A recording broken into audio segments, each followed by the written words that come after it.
Qka është më e rëndë se me jetu në Kosovë, me e dashtë Kosovë, sepse kur e donë diçka vërtet, në qdo dhimbje janë ndjen ma fort. Në fund të viteve 80 e gjatë viteve 90, ne nuk jetonim normalisht, ne vjetonim. institucionet u mbyllën, gjuha u ndalua, shkollat u zhvendosën në shtëpi. Fëmijët mësuan herët çka të thotë padrejtësia. Frika u bë pjesë e përditshmërisë, por nderi nuk u dorëzua. Rezistenca jonë nuk filloi në armë. Filloi në mendje, me libra të fshehur, me mësues që rrezikonin diçka për dijen. Me frymëri që thoshin, mami ka rrugë, se pa dignitet. Por kur fjalën nuk me floi më, kur heshte u bërë, disa puna vendosën të mos presit më. Ate vesharit e familja e ti nuk ranë edhe në një shtëpi. Ata ranë që një populli tërë të mos jetojnë në gjë. Takirmeka qëndroi vetëm përballë sistemin për t'i treguar botës se nderi nuk negociohet. U QK-ja doli prej dheut, prej popullit, prej dhimbjes. Dhe ne i tham botës, liria nuk kërkohet, liria merret. Ishte kohë sqarje, fshatra të djegura, varre pa emra, familje të ndara, kolona refugjatësh, që banë gjithë jetën e tyre në një qampë të kohë. Qielli u arsua, u shpresa në u shkollë. Pastaj, qielli filloi të gjënë ndryshme. Natë, bombardimet që shënuan në fundin e një errësire të gjatë. Frika u kthye në shpresë, sepse për herë të parë nuk ishin vetëm. E më 17 shkurt 2008, pas të kadar sakrifise, gjak e pritje, Kosova foli me zë të lirë.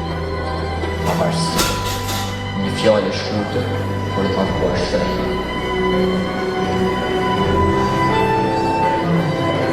Kosova sot është perfekte.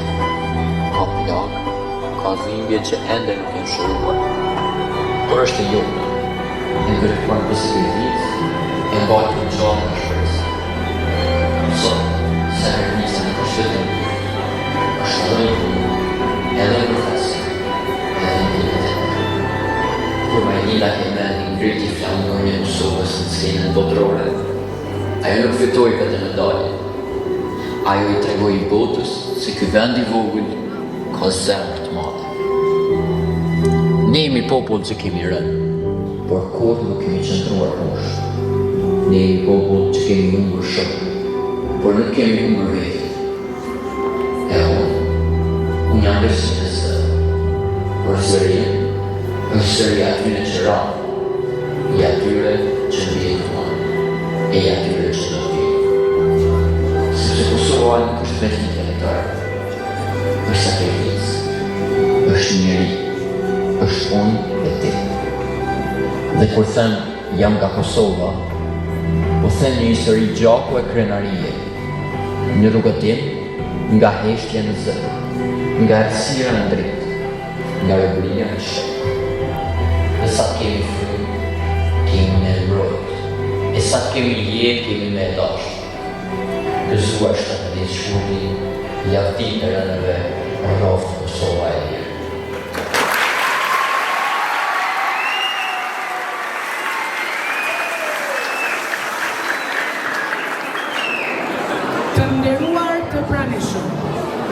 I nderuar drejtor i Gjimnazit Loyola, Zotri Blerand Koshi. I nderuar zëvendës drejtor, Zotri Edis Galushi. Të nderuar dhe të respektuar staf akademik i Loyola Gimnazium.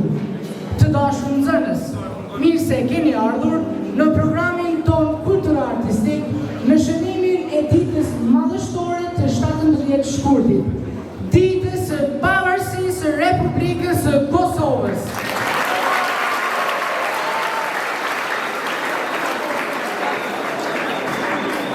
Ju uroj mirëseardhje dhe natyrisht të kaloni sa më bukur me pikat tona artistike. Në këtë ditë të shenjtë dhe historike për shtetin tonë, ndalemi me përëllësi për para sakrificave supreme dhe vuajtjes së pamatshme të popullit tonë. Vuajtje që arriti deri në filmin e jetës. Janë dhimbje dhe vlera që fjala njerëzore nuk arrin t'i përshkruaj plotësisht. Me gjithë thatë, historia jonë është e qartë. Lumejt e Kosovës, që nga Ipi e deri në Lumbardh, barti në rrjedhjen e tyre, kujdesën e gjakut të derdhur për këtë tokë, për liri, dignitet e atëm.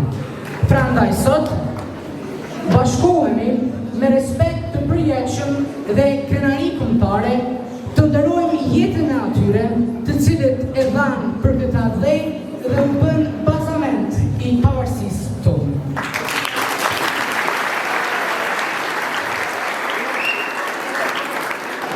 E historinë tonë, më mirë e shpjeguan zënësit që interpretuan skeqin paraprak, me skenar nga Ëmbëla Tarani dhe Adea Krasniqi në udhëheqjen e profesoreshës Flondina Ademaj.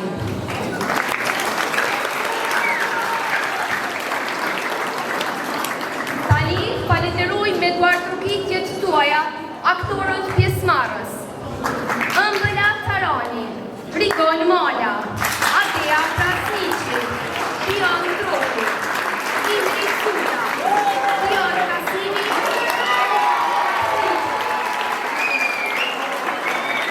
dhe monologun e interpretuar nga Ali Kryesiu, si dhe video e punuar nga Orkidea Boshi e Adea Krasniqi.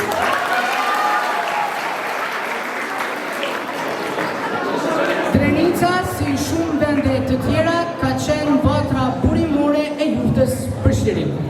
Atje, u krijuan bab e birë, heronjët e kësaj toke, Nasuf e Tahir Kashani, të cilëve do të kushtoj këngë kori i djemve. Ndërsa vargjet për Drenicën nuk do të përfundojnë, ato do të vijojnë me një performancë solo nga nxënësa Leila Haziraj, me këngën e titulluar Drenica ime.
Të nderuar